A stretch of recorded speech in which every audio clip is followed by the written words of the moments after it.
E assim mesmo, descontraído, Silvio Santos falou para quem estava ali. Nós de televisão estamos vendo que por mais que a Record queira se aproximar da Globo, em todos esses anos ela não passou de 11 pontos e ultimamente ela tem caído para 10, para 9, para 8 pontos, o que significa que o público dificilmente vai deixar a Globo. A Globo é um muro e ultrapassar este muro a gente só consegue de vez em quando. É claro que se você tem um jogo de futebol entre o Corinthians e o São Paulo na Bandeirantes, pode dar 30, 40 pontos, mas no dia seguinte as pessoas voltam para a Globo. Enfim, a gente já sabe que lutar contra a Globo, na minha opinião, é impossível. É impossível. Alguns segredos do Silvio Santos, empresário, para nós, para mim, Gerson. Uma das coisas que não deve preocupar quem quer se meter em qualquer tipo de negócio é não se preocupar com os elogios ou com as críticas. Se você vai entrar em qualquer mercado, não importa que esse mercado tenha um líder e que você nunca possa se aproximar do líder, se você não sonhar alto, se você administrar bem a sua empresa com os pés no chão, não se preocupando nem com o primeiro colocado, nem com o segundo, nem com o último colocado, se você fizer aquilo que a sua intuição manda e usar bom senso, deixando de lado a vaidade, você tem todas as possibilidades de conseguir o seu objetivo. Não tenha dúvida. Só não consegue o objetivo quem sonha demasiado. Só não consegue o objetivo quem pretende dar o passo maior do que a perna. Só não consegue o objetivo quem acredita que as coisas são fáceis. Todas as coisas são difíceis. Todas as coisas têm que ser lutadas. E quando você consegue uma coisa fácil, desconfie, porque ela não é tão fácil quanto parece. Continue trabalhando, continue apostando na sua intuição, continue com os pés no chão e não se importe com o que a sua esposa fala, com o que os seus filhos falam, com o que os seus amigos falam, se importe com aquilo que você vive o seu dia a dia. Pelo menos foi assim que eu consegui, de camelô a ser banqueiro. A maior audiência histórica do SBT, se não me engano, foi na transmissão de um jogo de futebol em 1995, final da Copa do Brasil, Corinthians e Grêmio.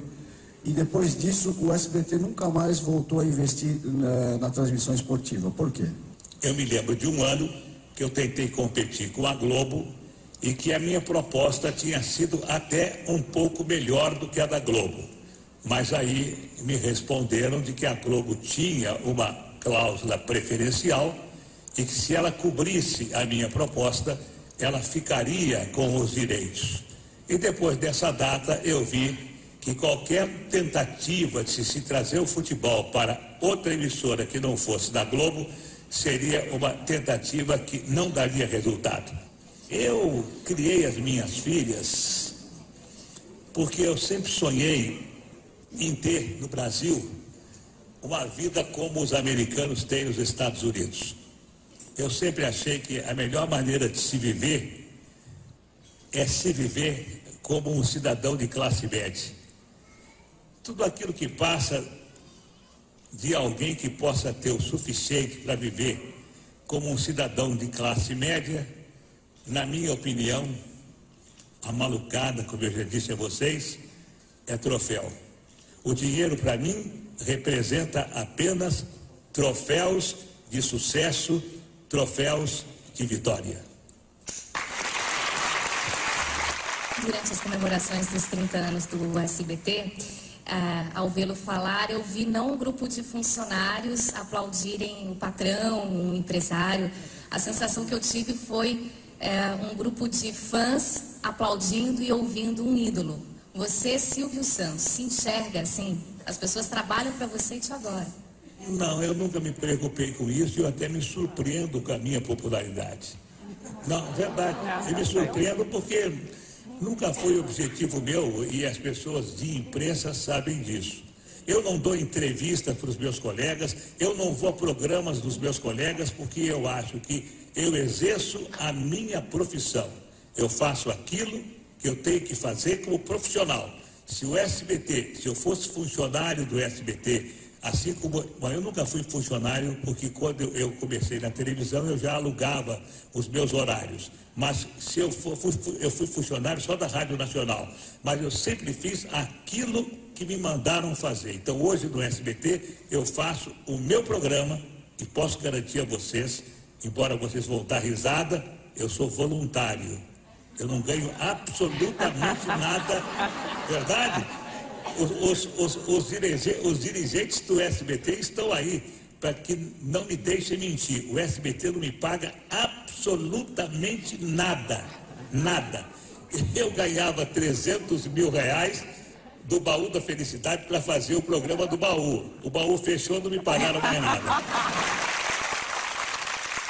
Eu quero agradecer a vocês terem vindo e terem escutado toda essa minha história, porque o livro que o Arlindo fez, um grande amigo meu, ele fez por conta própria e eu fiquei muito contente, porque o livro que ele fez de mim fez com que ele tivesse uma velhice um pouco mais confortável.